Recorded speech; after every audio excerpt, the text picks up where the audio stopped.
ನಮಸ್ತೆ ಸ್ನೇಹಿತರೆ, ಈ ಹಣ್ಣಿನ ಬೀಜವನ್ನು ದಿನಕ್ಕೊಮ್ಮೆ ಸೇವಿಸಿದರೆ ಔಷಧವಿಲ್ಲದೆಯೇ ನಿಯಂತ್ರಣಕ್ಕೆ ಬರುತ್ತೆ ಬ್ಲಡ್ ಶುಗರ್.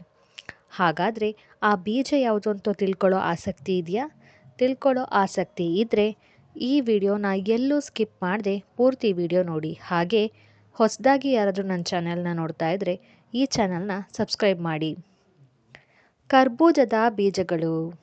ಕರ್ಬೂಜದ ಬೀಜಗಳು ದೇಹವನ್ನು ಆರೋಗ್ಯವಾಗಿಡಲು ಸಹಾಯಕವಾಗಿದೆ. ಇದನ್ನು ಸೂಪರ್ ಫುಡ್ಗಳ ವರ್ಗದಲ್ಲಿ ಸೇರಿಸಲಾಗಿದೆ. ಈ ಬೀಜಗಳು ರುಚಿಕರವಾಗಿರುವುದು ಮಾತ್ರವಲ್ಲ, ಅನೇಕ ಪೌಷ್ಟಿಕಾಂಶದ ಅಂಶಗಳನ್ನು ಕೂಡಿದೆ. Vitamin A, C, E, K, ಸತು, magnesium, protein, fibre, carbohydrate, potassium, calcium ಮತ್ತು ಕಬ್ಬಿಣ ಇತ್ಯಾದಿಗಳ ಕರ್ಬೂಜದ ಬೀಜಗಳಲ್ಲಿನ ಹೆಚ್ಚಿನ ಪ್ರಮಾಣದಲ್ಲಿ ಕಂಡುಬರುತ್ತವೆ. ಕರ್ಬೂಜದ ಬೀಜಗಳನ್ನು ಸೇವಿಸುವುದರಿಂದ ಆರೋಗ್ಯ ಸುಧಾರಿಸುತ್ತದೆ, ಅನೇಕ ಸಮಸ್ಯೆಗಳನ್ನು ನಿವಾರಿಸಲು ಸಹಾಯ ಮಾಡುತ್ತದೆ.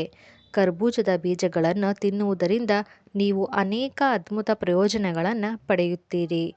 ವಿಟಮಿನ್ ಸಿ ಕರ್ಬೂಜದ ಬೀಜಗಳಲ್ಲಿ ಕಂಡುಬರುತ್ತವೆ. ಇದರ ಸೇವನೆಯು ದೇಹದಲ್ಲಿನ ಬಿಳಿ ರಕ್ತ ಕಣಗಳ ಸಂಖ್ಯೆಯನ್ನು ಹೆಚ್ಚಿಸುತ್ತದೆ. ಬಿಳಿ ರಕ್ತ ಕಣಗಳ ಹೆಚ್ಚಳವು ದೇಹದ ಪ್ರತಿರಕ್ಷಣಾ ವ್ಯವಸ್ಥೆಯನ್ನು ಬಲಪಡಿಸುತ್ತದೆ.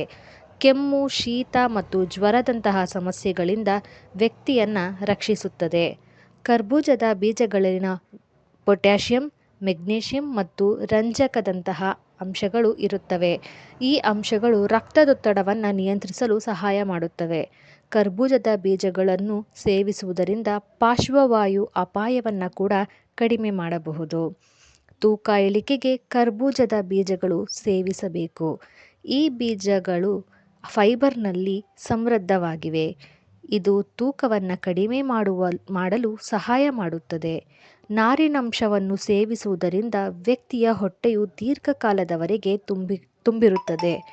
ಅತಿಯಾಗಿ ತಿನ್ನುವ ಸಮಸ್ಯೆಯಿಂದ ಅವರನ್ನು ರಕ್ಷಿಸುತ್ತದೆ. ಕರ್ಬೂಜದ ಬೀಜಗಳನ್ನು ಸೇವಿಸುವುದರಿಂದ ಮೆದುಳಿನಲ್ಲಿನ ರಕ್ತ ಪರಿಚಲನೆಗೆ ಸುಧಾರಿಸುತ್ತದೆ. ಇದರಿಂದ ಮನಸ್ಸು ಶಾಂತವಾಗಿರುತ್ತದೆ. ನೀವು ಒತ್ತಡದಿಂದ ಮುಕ್ತರಾಗಿರಲು ಬಯಸಿದರೆ ಕರ್ಬೂಜದ ಬೀಜಗಳನ್ನು ಸೇವಿಸಿ. ಕರ್ಬೂಜದ ಬೀಜಗಳ ಸೇವನೆಯು ಮಧುಮೇಹದ ಅಪಾಯವನ್ನು ಕಡಿಮೆ ಮಾಡುತ್ತದೆ.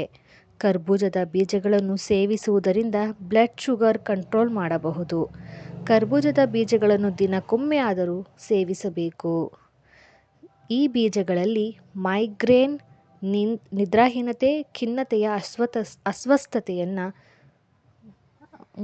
ಮುಂತಾದ ರೋಗ ಲಕ್ಷಣಗಳನ್ನು ನಿಯಂತ್ರಿಸಲು ಸಹಾಯ ಮಾಡುತ್ತದೆ.